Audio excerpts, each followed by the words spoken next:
I'd like to welcome you to DAA's Professional Insight. I'm your host, Chuck McClatchy, and today my guest is Lori La Bey. She's the CEO and founder of Alzheimer's Speaks, shifting dementia care from crisis to comfort. Lori cared for her mother with dementia for 30 years. She gave up her career to shift the needle in dementia care and education, stating that she would not work in a broken system. Through her passion and dedication, she has launched a variety of platforms, making remarkable changes in both education and awareness in the healthcare industry. Thank you so much, Lori, for being with us today. Well, thanks for having me. I'm excited to be here, Chuck. Okay, let me start out by asking you, what drove you to create the Alzheimer's Speaks, and how is it different from other organizations? Well, it was really due to my mom's journey.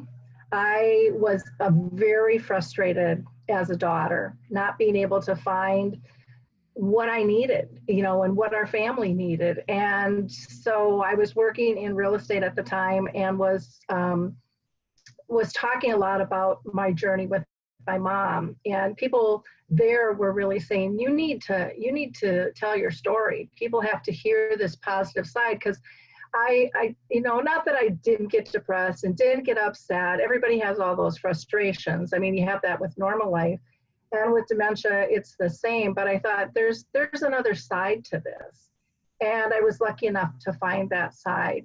That pure joy, that innocence of play, that becoming more spontaneous and not taking yourself so seriously.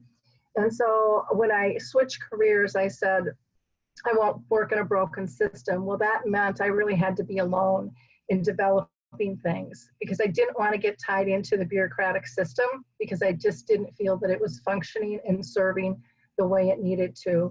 And so I got creative. I started with a blog, and then I, did a website, and just started to try to raise everyone's voice, because I think the only way we're going to battle this and win is to collaboratively hear all voices. That means people like you with dementia. That means people like me, families. That means researchers, businesses. Everybody's voice is important, because dementia affects our whole society. And so the radio show then kicked off, and then dementia chats. And, we talk with people all around the world, because this isn't a US thing either. And it's been really interesting, because I think we've always thought the US is ahead of everyone else. And this has really been an, oh, wow, we aren't. and others have paved the way and have been really gracious about sharing it. So it's been a very fun experience, very fun. I would agree. I think one of the things I try to tell people when I talk to them, that you can get lost in numbers sometimes. And even though it says there's millions of people suffering with dementia, I change that and I say there's millions of families suffering with dementia. So very true. Okay, today we're talking about dementia-friendly communities all the time. What that means and how do people get involved? Lori, you started the first dementia-friendly in the U.S. with the Lutheran Home Association in Waterton, Wisconsin in 2013. How and why did you feel a need to do this? Well, again, I got connected through social media, through Facebook, which costs none of us anything. And I was learning all these things that they were doing, with memory cafes and dementia friendly. And I started searching around here, and I'm like, no one is doing this. No one's even talking about this. This is ridiculous. And again, I think the way we start out everything here is typically an academic medical model when it comes to anything healthcare. And I knew that was going to take a very long time, and I did not have time to waste. I think my whole mindset has changed through this disease, and it's not about perfection, it's about progress. Because if we're really serving the people, we have to constantly be changing anyway. So I just started talking to people, and I talked with Michael Clapp, the executive director of Lutheran Home Association. We met a few times, and I think after the third or fourth time, he says, I'm going to give you an hour with my staff. And he's like, I'm on board, but if you can get them on board, we're a go. And so I went down there, I met with him, and he stopped the meeting after 15 minutes, and my heart just sunk, and I thought, oh, I blew it, And he said, they're in. We're good. You stop pitching. Let's start talking how we're going to do this now. And so that was really exciting. And they, it wasn't about doing it perfectly. It was about just getting the conversation. Everything I do with Alzheimer's Speaks is about just start the conversation. Nothing will happen without a conversation. And so they worked really hard. They went around and talked with businesses and got the city on board. And we did about a 2-hour kickoff meeting. And I remember we had people from several outside counties coming from quite a ways.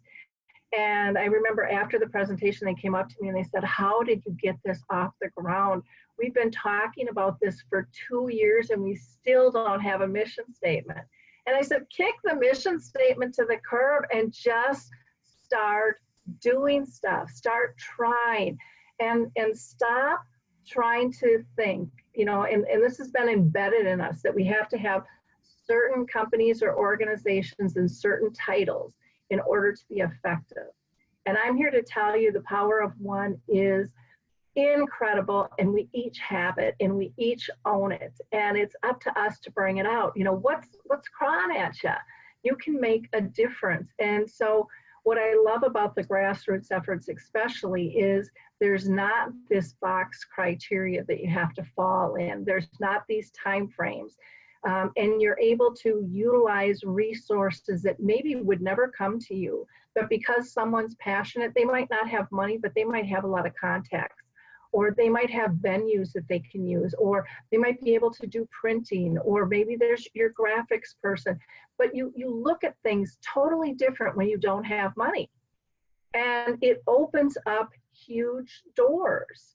And it's a fascinating process. And, in talking with people, there's some young girls that are playing football, take football to raise awareness and raise funds. People are writing books and songs, and they're having the Alzheimer's Music Fest down in Florida.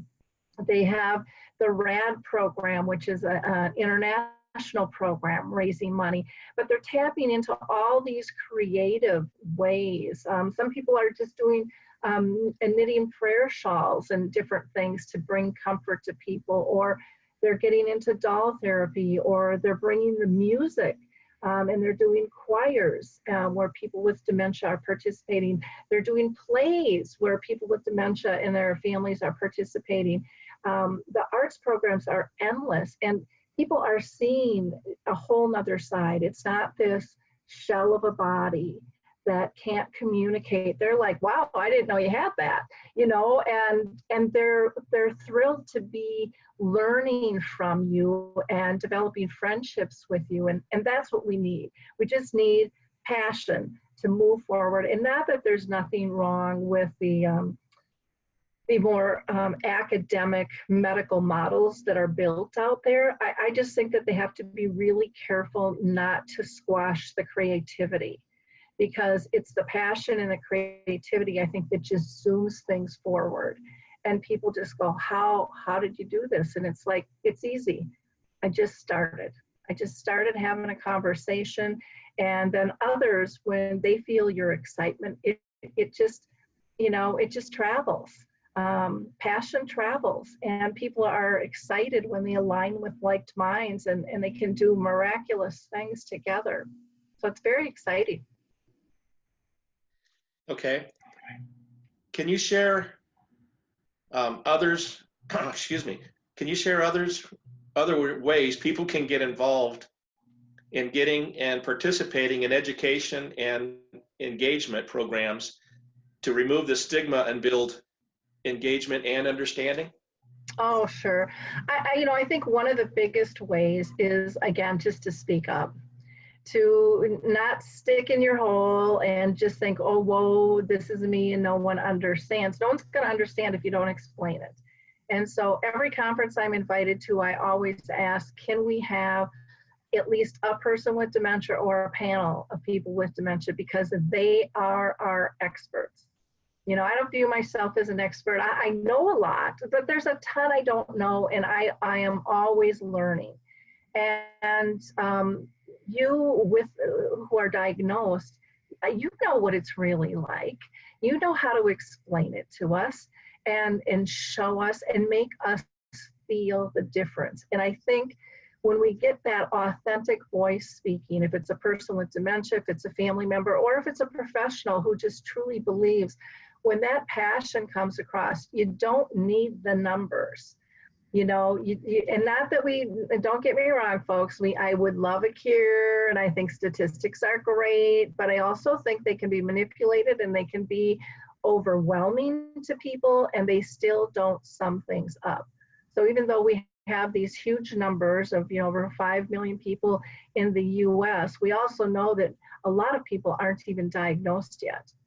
And that's not reflective. And it's not reflective, like you said, Chuck, of the number of people that this affects. It's families, it's friends, it's communities at large. So getting involved with memory cafes is a great way. And that's another concept that I helped bring over from the UK through Norms McNamara, who is living with dementia and who started the Purple Angel project, which is actually I have a symbol on me right here.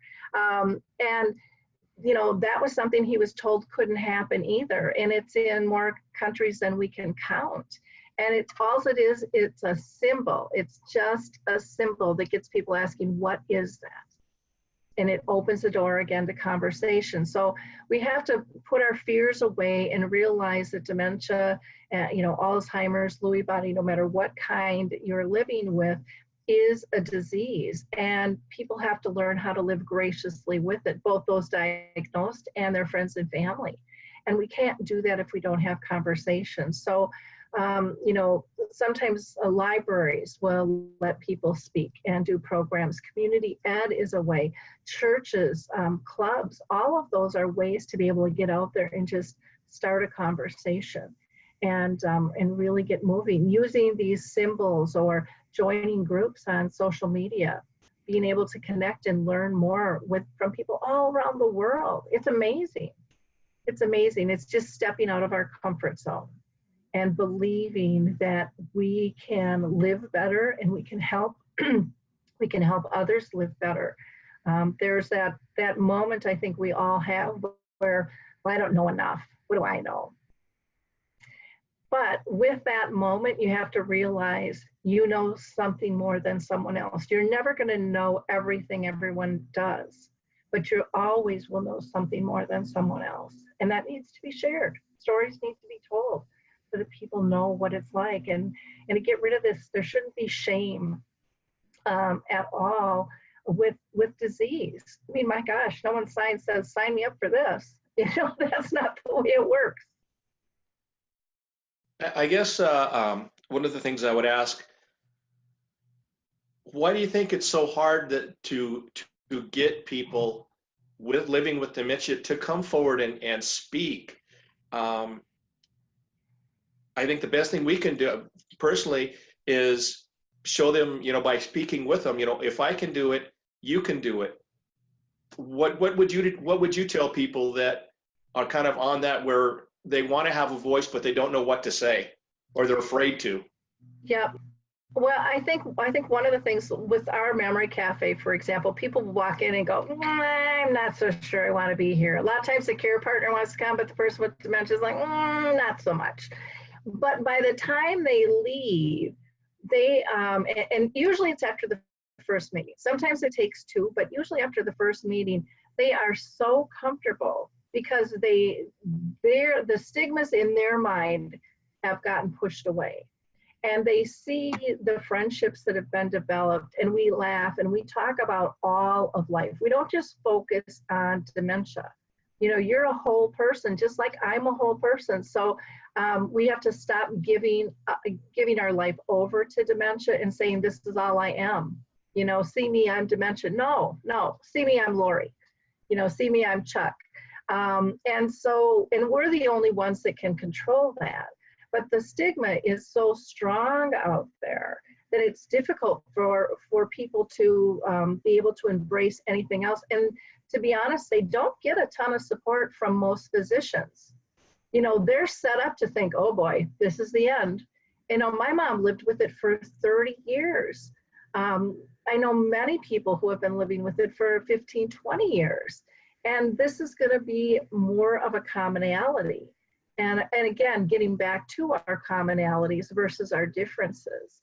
You know, at our core, what do we want? We all want to belong. But when family and friends have kind of scooted away, and those are your safety nets, and it's scary to walk into a group when you're thinking, gosh, the people who are closest to me have pushed me away. What the heck are these guys going to do? Push me off a cliff altogether? You know, so it's spooky, but you have to realize that they are feeling or have felt just like you.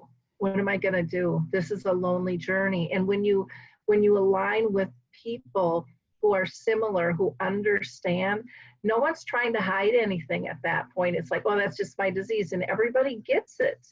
And they should. And there's that respect and that comfort. And there's humor. You know, people think, oh, you can't laugh at the face of illness. And it's like, well, then don't come to dementia, because we do an awful lot of laughing. You know, but typically when anyone is sick, that's what they want. They want that humor. They want that whole piece of life, you know, and so, you know, you have to sometimes go out of your comfort zone to find your new landing pad. And some of our libraries now are doing what are called memory minder kits, which are kits that have support for both the person with dementia and the care partner in different ways to engage, and then learning tools. So that's something to check on and ask. But again, I can't rave enough about social media and getting connected through so many of the groups, you know, CAA and Forget-Me-Nots. And I mean, there's too many to even state. And you will find that voice. Or dementia mentors, working with dementia mentors and really pairing up with a person who has dementia, who's you know, felt and seen those words when they've been diagnosed and how they've dealt with it. Beautiful guides in terms of helping connect people. And so I would highly recommend that. I think that would really help them a lot. Well, Lori, I want to thank you on behalf of millions and millions of family that deal with this on a daily basis, and helping them, you know, have a voice and brightening their journey. You know, this journey for everybody can be pretty dark. And I think everybody needs to laugh. Everybody needs to be accepted. So I just want to thank you very much, especially for taking the time to be with us today. Well, thank you. And to your audience, if anyone is interested in telling their story, we'd love to hear from you on Alzheimer's Speaks Radio. Feel free to reach out to me, because again, none of us can do this alone, and everyone's voice is valued. Thank you so much. On behalf of Professional Insight, I want to thank everybody for watching today. I've been your host, Chuck McClatchy, and this is brought to you by Dementia Action Alliance. If you'd like any other podcast, you can go on our website. It's DAAnow/podcasts. So thank you, and we'll see you next time.